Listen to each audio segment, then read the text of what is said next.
What is going on, ladies and gentlemen? Welcome back to the channel. My name is Mark Roden, and today it is, of course, another good, bad, and ugly, as you probably know from the title. Today it's going to be on the 7th generation Toyota Celica GT. That's the newest generation. It's the last generation also, sadly. And the reason why I did this is because somebody just wanted to see it. So if you want to see your car in the next good, bad, and ugly, leave a comment down below and I will absolutely get around to it. Also, I have a big video, announcement coming on Monday, so I'm super excited about that. It's going to be so good. I'm so excited to tell you guys. It's just it's been eating me up. It's been eating me up. I'm so excited, but can't say it now. If you guys want to support the channel any more than you already are, head on over to www.smoothstance.com/shop. You can pick yourself up a hat, you can pick yourself up a shirt, and you can pick yourself up some shorts, my boy. With all that out of the way, let's get right into the video. Alright, so like I said, the 7th generation Toyota Celica is, as of right now, 2022, the last generation in the legendary line of the Celica.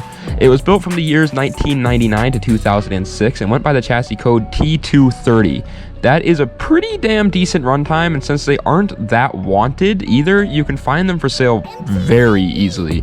Now, for the body styles, the car was only available as a two-door coupe. There was no hatchbacks, no sedans, no convertible options available. So if you don't like the two-door coupe style, then this is obviously not the car for you, because it does have 4 seats, but it's just a two-door. Next is the trim levels and engines that this car came with, and for the sake of this video, we are only going to be talking about the North American market, since that is where I and the majority of my subscribers live. So there's really no point in talking about all these other different markets. The base model, which is also the GT model, came with a 1.8 liter inline-4 making 140 horsepower, and that car was called the ZZT230. The GTS model came with a higher performance 1.8 liter inline-4 that made 192 horsepower, and that was called the ZZT231. And yes, they did make a TRD, or turd as I like to call it, package GTS model, which does have the exact same horsepower as the normal GTS, but they upgraded tons of little suspension pieces to make the car handle better, a couple of other things to make the engine a little bit more reliable, but for the most part it's the same in terms of engine, but everything else is better. So if you can get the TRD package on the GTS, they also added obviously different bumpers and stuff, so if you can get that model, definitely get that. This car was an FF layout, meaning that it was front wheel drive and front engined. So if you're a big rear wheel drive drifty boy, then unfortunately this is not going to be for you. It's a front wheel drive car. It was also available as a manual or automatic transmission, but since this is the early 2000s, late 90s that we're talking about, it is best if you choose the manual, because the automatics just were not good enough at that time. Go with the manual. It's the way to go, and it's more fun. Okay, now for the modifying world, and the majority of people when modifying this car go for the show car, I almost said shark car, show car route. It looks pretty aggressive, and unfortunately it can't really make that much power on the stock engine, so instead of trying to turn this thing into a race car, they usually like to turn it into a show car with some stance, some nice wheels, and it's very common to see these things slammed with freaking 3-piece work 578s. I don't even know if that's a real wheel or not, but they have that, and then they throw some aero on it to give it an even more sporty look, because it does have very sporty lines on it. There is a decent number of people who take them to the track though, because the car actually did handle pretty well, and it is a sports car at the end of the day, but just not as many as people that are building them for show cars. So if you worry a lot about suspension parts and you kind of want to keep the engine mods to a low, you can definitely get this car into some sort of autocross events and do pretty good with it. So if you're into that kind of thing, I think it's actually a great idea, because like I just said, it's a good handling car. So if you slap some suspension parts on it and you just throw some supporting engine mods on it, then you probably have a fun little autocross car. Now it's time for the good, the bad, and the ugly. And in case you're new here, the way this works is first I go over the good, which are things that are just great about the car and you can't deny are good. Next is the bad, which are things that aren't bad or good. They're just kind of right in the middle. It's up to you if it matters to you. It's just your opinion. And then we go into the ugly, which are things that are actual problems and you're going to have to address eventually. Right off the bat, for the good is the price. These cars are incredibly cheap. When I was looking for a video, I found one for only $1,200 running and driving. So this car is literally always a good deal in terms of the price. It's just amazing. Next is the gas mileage. They are incredible on gas. So if you need something during these tough times, then this is a very good choice. It looks good, it's a little bit fast, and it's freaking dirt cheap on gas. Next is the aftermarket support for cosmetics. They have tons of wings, bumpers, hoods, and other cool looking parts to put on this car for it, since like I said, it is a very good show car and it already has those sporty lines, so pretty much anything works for it. So if you just want to build this car into something that looks cool, you absolutely can do that. Next is the cup holders. Yes, sir. The cup holders are actually somewhat good because this car wasn't built to just be a sports car, but it was also built to be a daily driver. So they actually cared about the cup holders. It's freaking cool. Thanks, Toyota. Next is the Toyota reliability is there for most of it. We're going to get into the engine a little bit later, but in terms of suspension, chassis, transmission, rear end, this car is pretty damn good. It's reliable. It will get the job done. Things aren't going to break that much. And if it does break, most likely it's not going to be that expensive. Next is the car has a sunroof.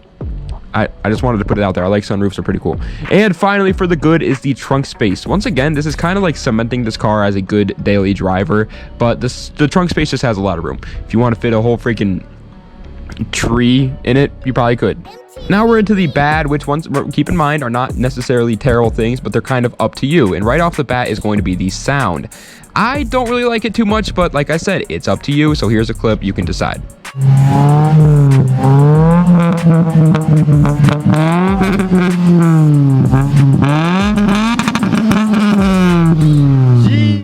Next is the engine. In terms of reliability is questionable. Some people say that they love to blow up, others say that they're as reliable as a Camry, but it seems like as long as you take care of it, it should be good. Now, don't quote me on that, I could be very wrong, but some people, like I said, are saying that it's bad, but they also seem like the kind of people that don't like to take care of cars. And then the other people that say that it's good look like the people that cherish a car and will take care of it. So it's kind of up to you. Next is the interior is just not it. I mean, now it does match and it looks pretty good for like a 2000s Japanese sports car, but the materials are just poor. It likes to fall apart. It scratches easily. It creaks. It's just not the best interior. Next is the back seats aren't great either. It's a coupe. Most coupes do not have much space in the back seat. Okay, expect that. If you're going to buy a coupe, it's probably not going to have a lot of space in the back. You gotta get that to your mind. Next is the automatic transmission is not good. It doesn't break easily. It's not like a unreliable transmission. It's actually a pretty reliable transmission. But if you want to go fast, then look for a manual one because the automatic transmission is just not faster than a manual. It was, like I said, built way too late. Next is there is no seat or lumbar support, so that can get pretty damn annoying depending on who you are. But personally, I wouldn't mind it too much, but like I said, that can get annoying. Next is it is front wheel drive. I don't like front wheel drive cars too much, but it does make it a lot better for like a daily driver. It also makes it better for gas mileage. A lot of people say that it makes it better for handling. I don't really know about that, but if you like front wheel drive or if you don't mind front wheel drive, then obviously it doesn't matter, but the car is front wheel drive and I personally don't like that. Next is the engine noise in the cabin is actually pretty loud. Once again, if I buy a sports car, I'm not looking for comfort, but some people are. So if you're looking to be comfortable in this thing, I'm sorry. Next is the oil will start to sludge up if you don't do constant oil changes. So make sure you do that if you want it to last. I'm going to be honest, I think that's the reason why this car is so unreliable. A lot of people are saying that that's a big deal in these motors and people don't know how to take care of it. To take care of it, just change the damn oil, all right? And always check. Make sure your oil's doing good. And finally, for the bad is the engine rattle. Once again, if I'm buying a sports car, I honestly do not care at all about like noise that it makes, but it can get annoying to some people. Now it's time for the ugly, which are just problems that you're going to have to admit about the car. And right off the bat is the obvious one, the power potential. They're just not good cars for tuning, man. They aren't a great engine to build power on, and most likely if you do try to build power on these engines, they're going to blow up.